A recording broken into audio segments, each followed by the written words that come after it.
melegalisasi perdagangan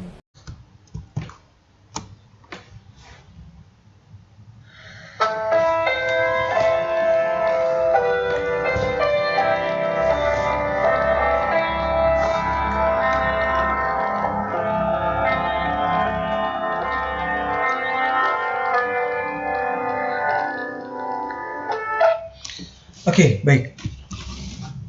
Anda harus tahu bahwa sebentar lagi VTube akan masuk fase kedua ke launching e-commerce dan akan membuka marketplace, dan pastinya dan tentunya bahwa normalisasi dari OJK sudah di depan mata. Sebentar lagi, percaya atau tidak percaya, mari kita lihat ini. Oke, Otoritas Jasa Keuangan, kita lihat.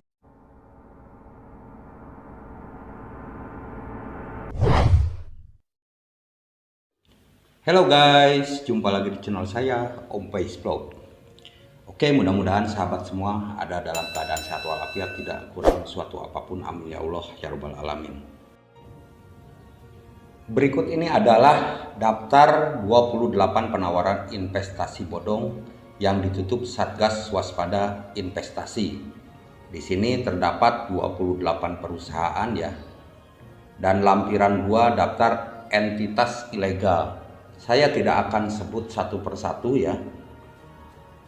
Intinya buat saya, aplikasi VTube atau PT Future ViewTech sudah tidak ada di dalam lampiran Satgas Waspada Investasi ini.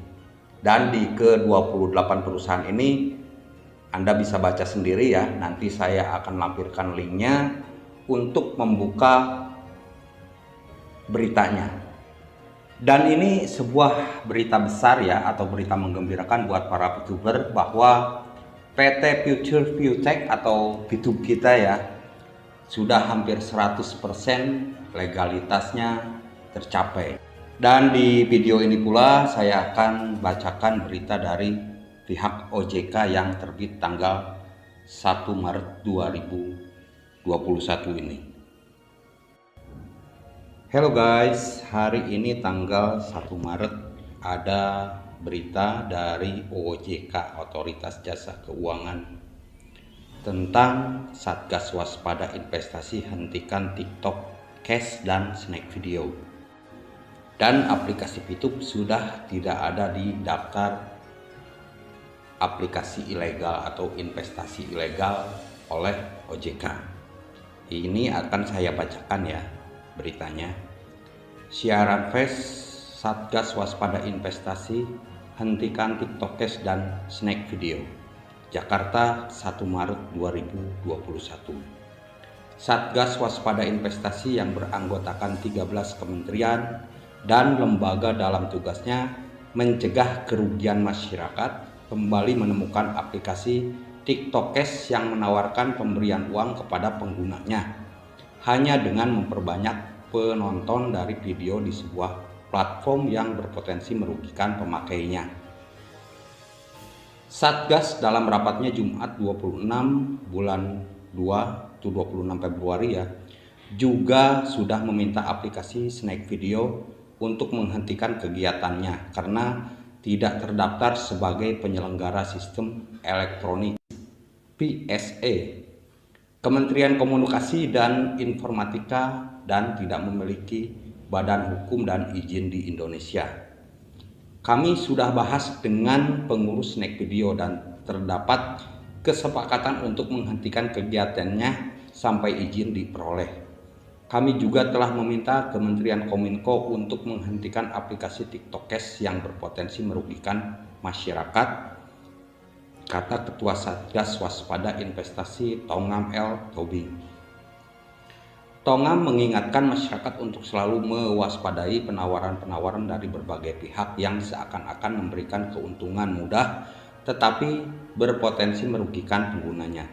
Selain TikTok Cash dan Snack Video, Satgas dalam patroli sibernya juga menemukan 26 entitas kegiatan usaha yang diduga tanpa izin dari otoritas yang berwenang dan berpotensi merugikan masyarakat.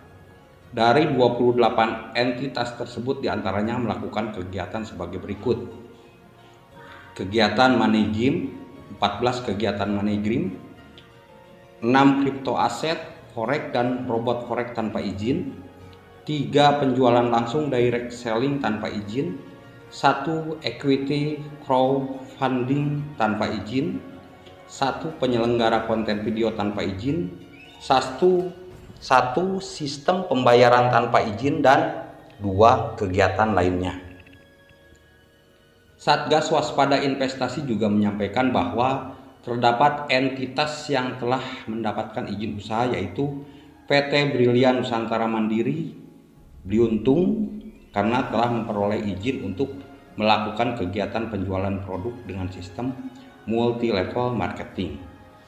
Satgas pada Februari kemarin juga berhasil menemukan 51 kegiatan fintech peer-to-peer lending ilegal yang berpotensi meresahkan masyarakat karena sering melakukan ancaman serta intimidasi jika menunggak pinjaman.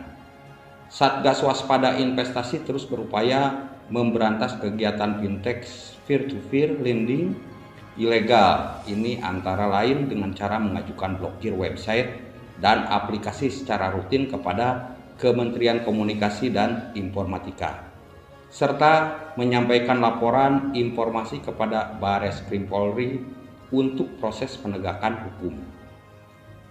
Sejak tahun 2018 sampai dengan Februari 2021 ini, Satgas sudah menutup sebanyak 3.107 fintech lending ilegal. Selain menemukan fintech peer-to-peer lending ilegal dan kegiatan investasi ilegal, Satgas Waspada Investasi juga menemukan 17 usaha pergadaian swasta ilegal yang dilakukan tanpa izin dari OJK sesuai dengan Peraturan Otoritas Jasa Keuangan Nomor 31/POJK.05/2016 tentang usaha pergadaian POJK. Dalam ketentuan POJK tersebut, seluruh kegiatan usaha pergadaian swasta diwajibkan untuk mendaftarkan diri kepada Otoritas Jasa Keuangan dalam tenggat batas waktu 2 tahun sejak POJK tersebut terbit, yaitu batas akhir Juli tahun 2019. Sebelum pada tahun 2020, Satgas Waspada Investasi telah mengumumkan 75 entitas gadai ilegal, sehingga total sejak tahun 2019 sampai dengan Februari 2021 menjadi 160 entitas gadai ilegal, dan tidak menutup kemungkinan akan banyak lagi entitas gadai ilegal yang akan ditemukan oleh Satgas Waspada Investasi melalui pengaduan masyarakat. Satgas Waspada Investasi meminta kepada masyarakat untuk tidak bertransaksi dengan usaha gadai swasta yang ilegal, dan jika ingin melakukan transaksi dengan kegiatan usaha gadai agar dapat menggunakan usaha gadai yang terdaftar di OJK. Informasi mengenai daftar perusahaan yang tidak memiliki izin dari otoritas berwenang dapat diakses melalui Investor Alert Portal pada www.sikapyungwangmu.ojk.go.id. Jika menemukan tawaran investasi yang mencurigakan, masyarakat dapat mengkonsultasikan atau melaporkan kepada layanan konsumen OJK 157 atau WhatsApp 0811 5715 7157 atau email konsumen@ojk.go.id atau waspadainvestasi@ojk.go.id. Informasi lebih lanjut, Ketua Satgas Waspada Investasi Tongam L. Tobing, telepon 021 296 00005 kali, dan email waspadainvestasi@ojk.go.id. Oke guys, itulah informasi yang bisa saya sampaikan hari ini. Mudah-mudahan informasinya bermanfaat buat semua, dan terima kasih kepada yang sudah support channel saya dengan cara like, komen, dan subscribe. Dan saya akhiri, assalamualaikum warahmatullahi wabarakatuh. Tetap jaya VTuber Indonesia.